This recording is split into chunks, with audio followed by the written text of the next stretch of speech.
tai pohveleita. Kun resepti on hyvä, niin herkutella voi joka päivä.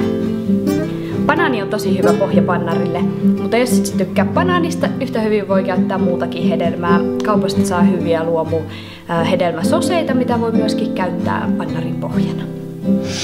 Kananmuna sopii hyvin pannariin, mutta jos sä oot vegaani tai et kananmunaa halua käyttää, niin kyllä tää onnistuu ilmankin.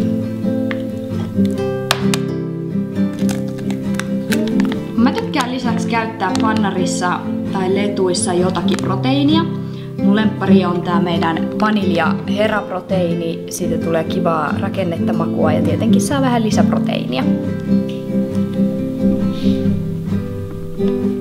Kookosjauho on erinomainen lisä myöskin pannareihin tai lettuihin. Yhtä hyvin käy kyllä toki vaikka mantelijauho, mutta kookosjauho tuo kivan kookoksisen maun siihen ja lisäksi se on hyvä kuitulisä.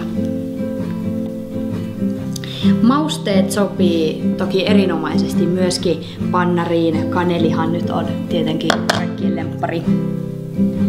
Mä käytän meidän Ceylonin kanelia, koska se ei sisällä kumariinia, joka on maksalle haitallinen aine, eli se on myöskin lapsille sopiva. Mä käytin nyt pannarin pohjana meidän vaniljan makuista heraproteiinia, mutta jos käyttäisi maustamatonta, niin suosittelen tätä meidän aitoa vaniljaa makeuttamaan lisäksi pannariin. Vielä pieni loraus vettä, tai toki vaikka kookosmaitoakin voi käyttää, tai mantelimaitoa, mistä itse vaan tykkää. No niin, taikina on valmis ja seuraavaksi lykätään se uuniin. Jos sä käytät uunivuokaa, niin muista voidella.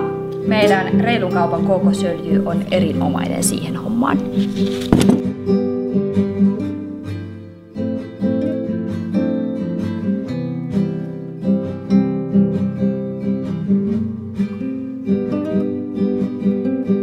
No niin, pannari on tullut uunista. Vähän uunista riippuen semmonen 20–30 minuuttia 200 asteessa. No niin, ja päälle ihanan kermasta kookosmannaa, joka me muuten valmistetaan itse. Lisäksi vähän cashew-tahnaa.